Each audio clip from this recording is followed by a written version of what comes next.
Olá, estamos de volta com mais um programa Educação em Pauta e a nossa convidada deste mês é a professora Leonor Lima Torres, socióloga com doutorado em educação na área de organização e administração escolar e vice-presidente, além de professora, do Instituto de Educação da Universidade do Minho, localizado em Braga, em Portugal. A professora vai conversar com a gente sobre as abordagens culturais nas escolas. Essas abordagens foram um tema do painel que ela apresentou no primeiro Seminário Internacional Luso-Brasileiro de Ciências da Educação que aconteceu aqui no IFRN no mês de setembro. Olá, professora. Prazer enorme tê-la conosco. Eu gostaria que a senhora iniciasse dizendo no que consistem essas abordagens. Olá, é com muito prazer que estou cá convosco a conversar sobre um tema que me tem ocupado há 20 anos de investigação. Fiz a minha dissertação de mestrado sobre esta área da cultura organizacional. De seguida, prossegui o meu doutorado, como vocês dizem, na mesma área e continuo, passados alguns anos do doutorado, a investigar o mesmo tema. Este tema da cultura organizacional em contexto escolar é um tema que a nível mundial tem um impacto brutal, não é? Provavelmente é capaz de ser o tópico investigativo mais estudado de sempre. Se formos ao Google colocar Organizational Culture, conseguimos visualizar milhões de definições de cultura organizacional. Mesmo no âmbito das escolas, que a gente escuta falar em cultura organizacional, esse tema, utilizado mais para empresas, corporações, mesmo nas escolas é um tema bastante estudado. Essa questão é muito oportuna porque me permite falar um pouco sobre o desafio que foi colocado na minha tese de doutoramento, que foi justamente desmistificar essa ideia. Na literatura internacional é dito, sobretudo na americana, é dito que este conceito de cultura organizacional nasceu por referência aos contextos empresariais, muito naquela onda de associar determinadas culturas ao sucesso, aos resultados, à produtividade, à eficácia das empresas. E o desafio que procurei lançar-me na minha tese de doutoramento foi saber se isso era verdade, ou se não passava de um mito. Não tenho comprovação empírica de que passe de um mito, mas encontrei referências importantíssimas de estudos pioneiros na área da cultura das organizações que foram desenvolvidos justamente por referência ao contexto escolar, muito anteriores àqueles que se vieram a consagrar e difundir a nível mundial. E, portanto, essa verdade, não sei até que ponto podemos dizer que é efetivamente uma verdade científica. E qual é a relevância dessa questão, dessa abordagem cultural das organizações para as escolas, no contexto das escolas? As escolas, por natureza, pelo menos em Portugal e no contexto europeu, estão enquadradas numa administração centralizada. E, portanto, essa questão é muito interessante porque se tem a ideia, se as escolas estão subordinadas a uma administração central, se existe uma cultura escolar que é difundida por todas as escolas de forma mais ou menos uniforme, qual o interesse em estudar a cultura das organizações escolares?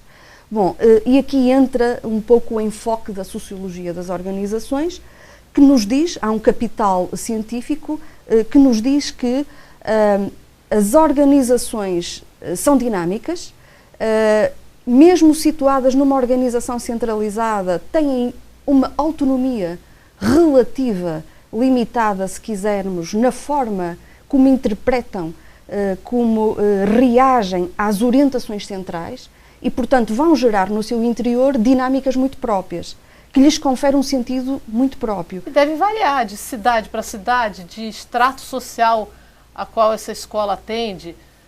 Quer dizer, é impossível, quer dizer, são microcosmos, né, que tem toda uma interação de pessoas e de valores que alteram essa cultura. Sim, mesmo num ambiente homogêneo tem diversidade. Exatamente. Uma das perspectivas mais trabalhadas da cultura organizacional é justamente aquela que procura medir o impacto que diferentes culturas societais exercem sobre as dinâmicas das escolas. Portanto, isto em última instância significaria que uma escola em França teria uma cultura muito específica e muito diferente de uma escola em Portugal, de uma escola em Brasil, porque elas próprias refletem as culturas em que estão inseridas. Isso é uma abordagem típica dos anos 80, 90. Acontece que as abordagens evoluíram, não é?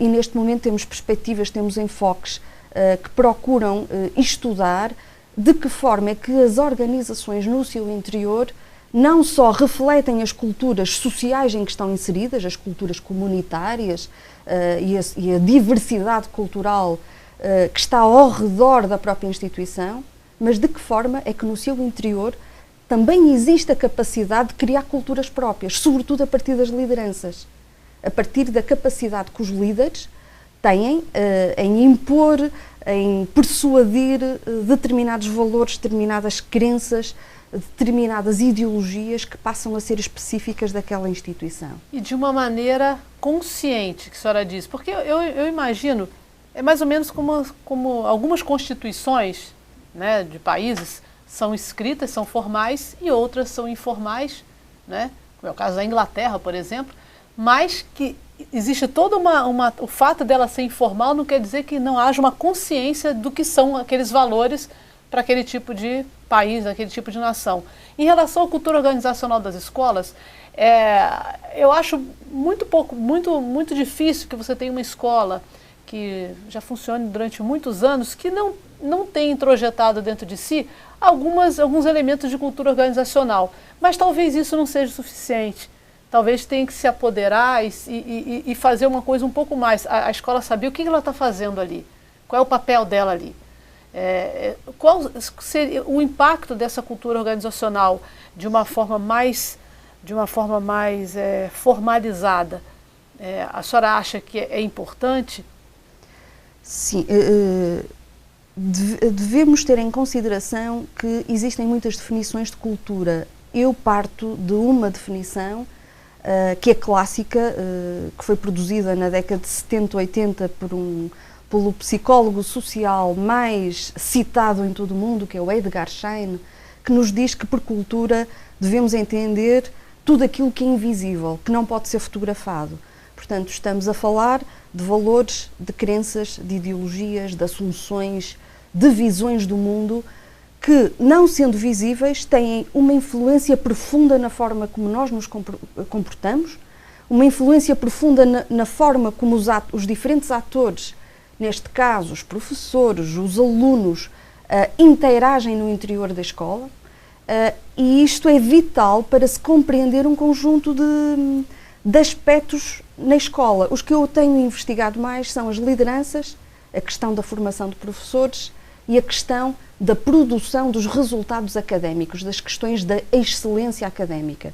E de que forma é que esta cultura, que é sedimentada no tempo, que isto é um pressuposto básico para quem estuda as culturas organizacionais, é que elas, para além de invisíveis, são dinâmicas, portanto não têm sempre a mesma configuração, têm diferentes manifestações ao longo do tempo e são sobretudo construídas na longa duração, e por isso é que uma instituição centenária como a OFRN provavelmente já teve oportunidade de, no tempo, ter desenvolvido uma cultura muito distintiva, porque ela se consolida no tempo. É a identidade dela. A sua própria identidade, o vestir a camisola, a pessoa identificar-se com a matriz de valores daquela instituição, e depois há rituais que, ao longo do ano, que consolidam ainda mais essa identidade. E, na sua opinião, isso é importante?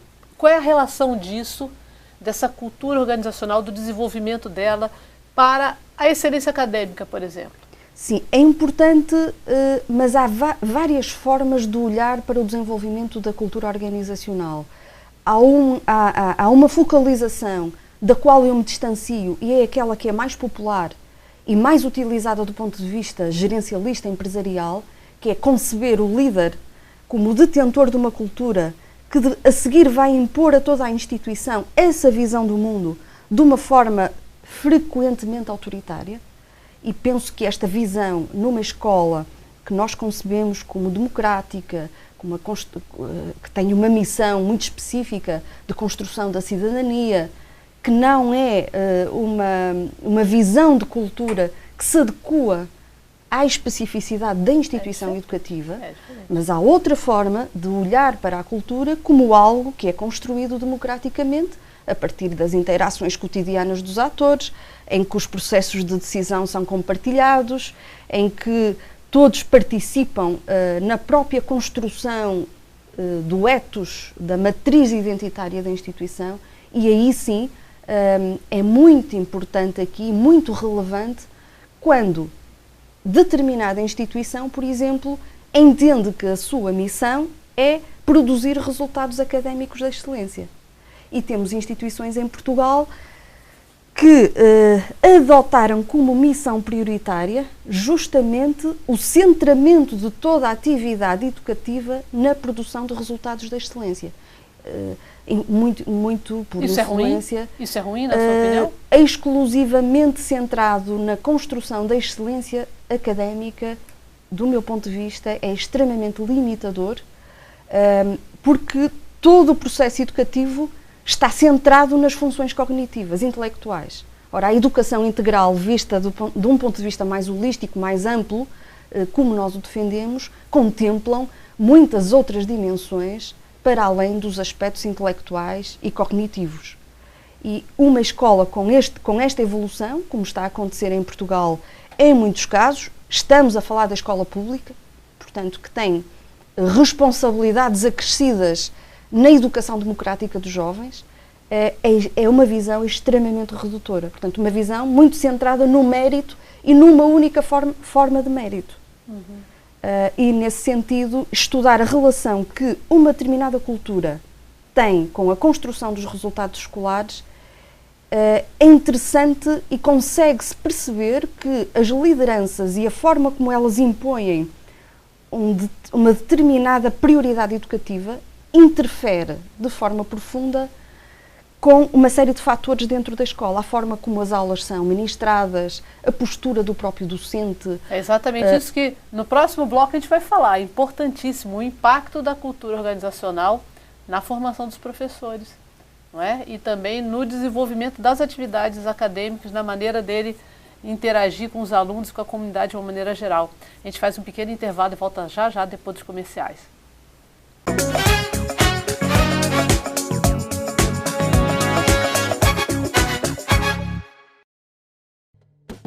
A água é um bem precioso, usado para cozinhar, para aguar as plantas, assim como para nos hidratar. Mas você sabia que esse líquido que a gente bebe todos os dias pode acabar?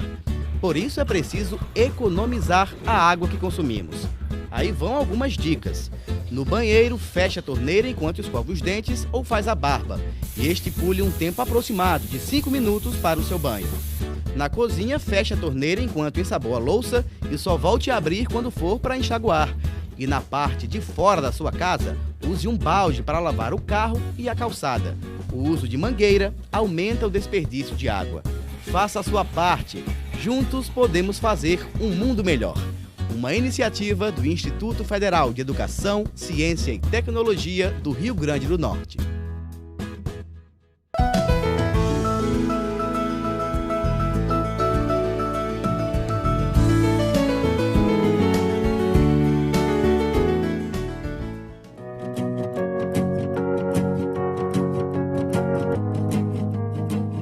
Como será que o meio ambiente vem reagindo à globalização? Na correria do dia a dia, a gente acaba nem notando, mas áreas verdes como esta fazem uma grande diferença em nossas vidas. As árvores prestam serviços ambientais e os benefícios trazidos por elas são muitos. E o melhor de tudo, elas não cobram nada por isso. No IFRN, a arborização é um assunto levado a sério e quem entra no Instituto logo nota os desenhos feitos nas árvores que, além de melhorar a qualidade de vida, harmonizam e embelezam o ambiente. Uma produção da Coordenação de Videoproduções do IFRN. Com mais de 100 anos de história, o Instituto Federal de Educação, Ciência e Tecnologia do Rio Grande do Norte é formado por 19 campos espalhados por todo o estado. Ao todo, eles oferecem 187 cursos, sendo 101 cursos técnicos nas modalidades Integrado Regular, Integrado Proeja e Subsequente, 35 cursos superiores de graduação tecnológica e de licenciatura, 4 cursos de pós-graduação e 47 cursos de formação inicial e continuada, totalizando mais de 25 mil alunos em sala de aula. E o trabalho realizado pelo IFRN não para. O novo desafio agora é a implantação de mais 2 campos pelo interior do estado, em Parelhas e em Lages. A previsão é de que eles comecem a funcionar em 2014. Além disso, o campus da Cidade Alta também vai receber no próximo ano um anexo, no bairro das Rocas, em Natal. E é assim, de sonhos e realizações, que o IFRN vem cumprindo sua função social no Rio Grande do Norte. É o ensino de qualidade voltado para o desenvolvimento do nosso país.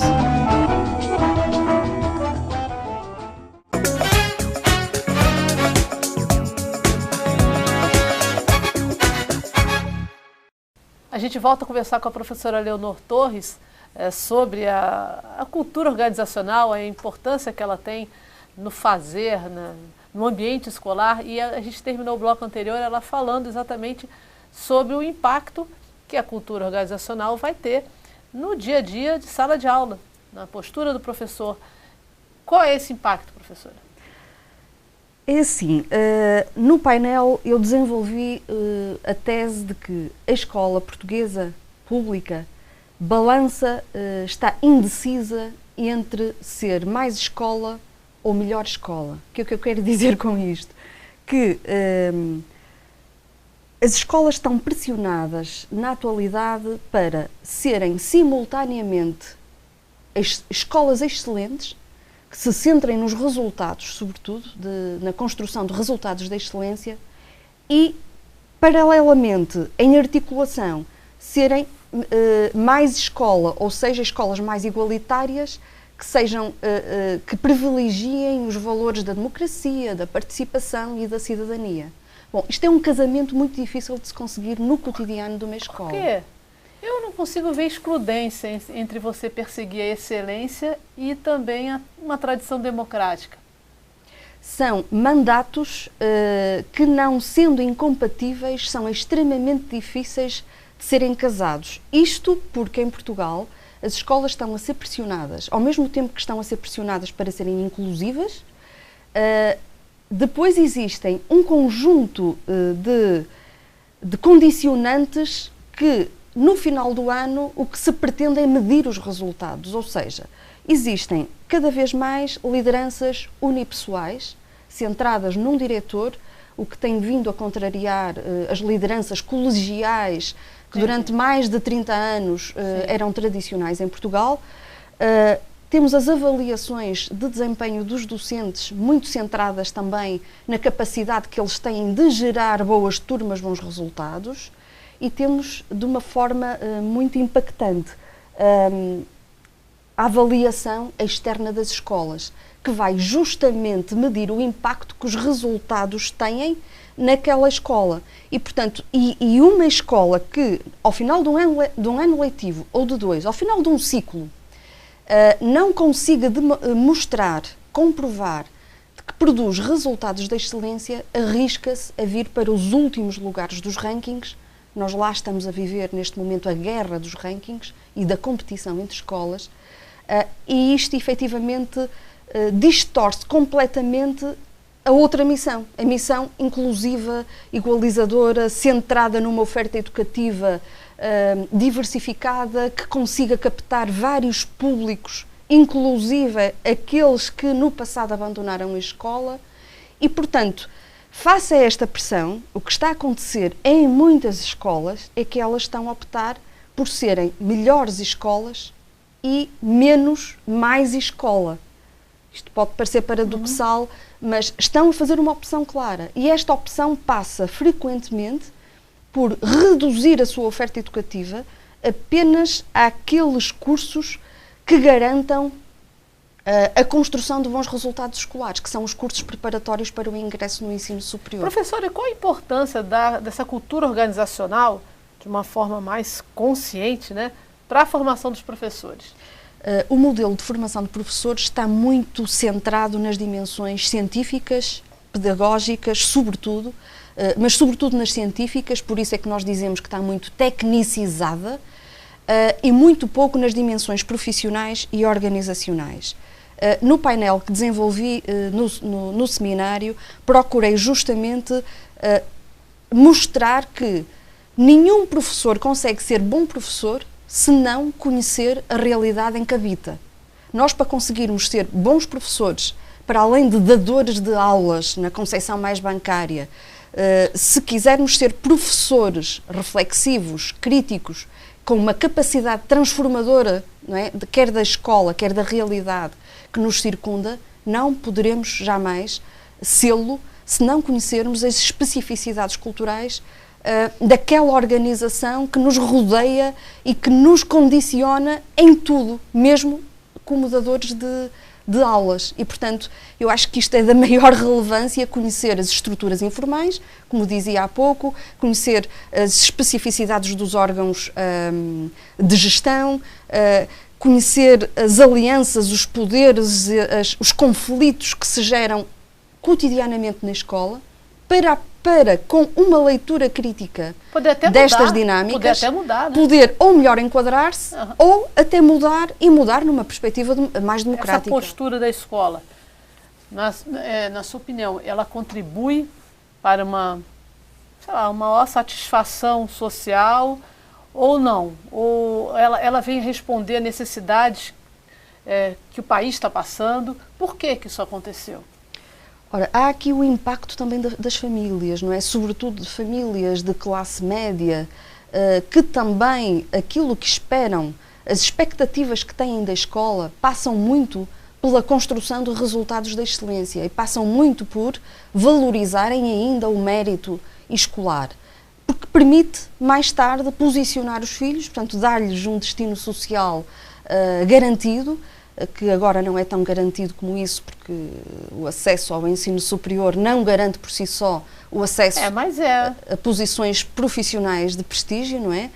Mas de qualquer forma fica um destino académico de eleição, não é? E de facto há aqui o impacto também, ou a influência, se quisermos, de algumas famílias na forma como as próprias escolas até constroem as turmas, por exemplo. Assim, uma alta expectativa, tanto dos pais, quanto das escolas, quanto de um país, em relação à meritocracia, não é bom também, professora? Porque eu noto que há também cada vez mais um movimento contra a meritocracia. Principalmente aqui no Brasil, isso é um fato, não é? E a gente vê países que alcançam bons resultados e que ninguém vai dizer que um trabalhador alemão vive pior, é mais infeliz do que um trabalhador brasileiro, não é? E de países onde você tem os orientais, você tem o Japão, a Coreia, que cresceram, se desenvolveram, tendo como base o processo meritocrático, não é? Então, assim, até que ponto também, eu estou fazendo um papel de advogado do diabo, é ruim que você tenha expectativas altas em relação ao ensino que o colégio oferece, o colégio que você colocou seu filho. Isso é ruim? Quando a escola pública, e voltamos aqui a frisar, escola pública que tem responsabilidades acrescidas no processo de democratização da própria sociedade, se regula exclusivamente por uma única forma de mérito, eu diria que é extremamente redutor.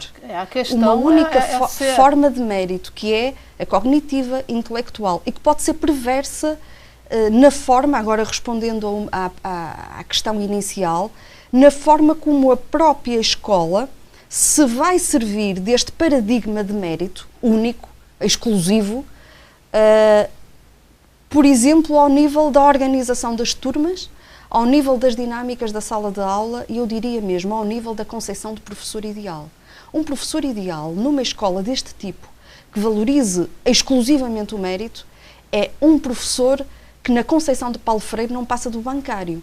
Porque a missão dele é, sobretudo, produzir resultados. E produzir resultados muito por influência das pressões da avaliação externa, que obedecem a critérios, obedecem também a formulários próprios, que valorizam apenas uma das dimensões do conhecimento. Uma standardização do ensino. Exatamente.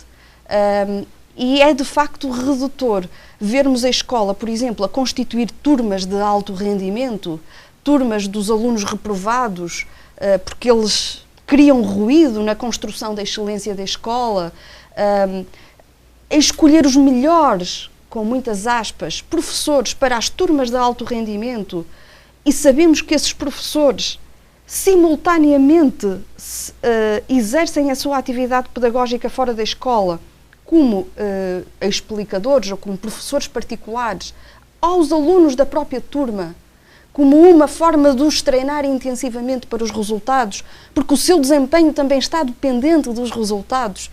Tudo isto é um círculo vicioso que penso que limita bastante a missão pública da escola. Há que se encontrar o meio termo, né? Seria o ideal, né? Se fosse possível. E assim, a senhora está fazendo esse retrato. É apenas o escopo do seu trabalho, da sua investigação, é apenas sobre o ensino de Portugal? Como é que Portugal se insere no conjunto da Europa em relação a essa questão da cultura organizacional, impactando, levando a escola a essa estandardização dos conteúdos e das exigências meritocráticas? Ora bem, eu penso que o que está a acontecer em Portugal não é muito diferente do que está a acontecer em muitos países da Europa, apenas com algum atraso, não é? Isto que nós estamos a viver neste momento em Portugal, muito ligado à competição entre escolas, à competição pelos melhores alunos, a uma certa permeabilidade da influência das famílias, e quando falamos de famílias são determinadas famílias, de determinados estratos económicos. Foi comum em alguns países, nomeadamente em Inglaterra, e em Portugal. Aquilo que está a faltar é justamente a falta de reflexividade, de leitura crítica sobre para onde nos leva a escola pública. Pois é, e o mais importante, o aluno formado. Como é que você vê? Essa que é a questão. Que tipo de jovens a gente está legando para o futuro? Exatamente. Aliás, nos últimos textos que temos escrito justamente sobre esta relação entre a cultura e a produção da excelência académica, normalmente termino de uma forma até um pouco desanimada nas minhas conclusões com essa interrogação.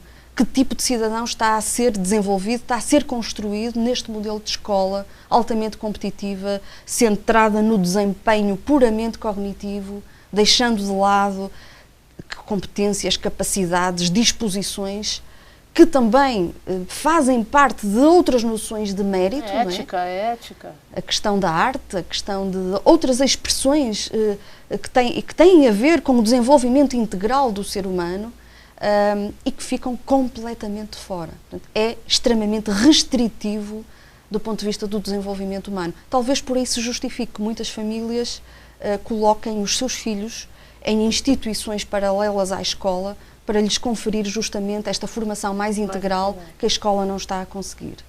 Ok, professora. Muito obrigada pela sua participação. Obrigada eu, muito prazer. Ok. E que a senhora volte aqui para Natal e volte aqui ao Instituto para conversar mais com a gente aqui. Espero que sim. E a gente volta no mês que vem com outro programa Educação em Pauta. Até lá.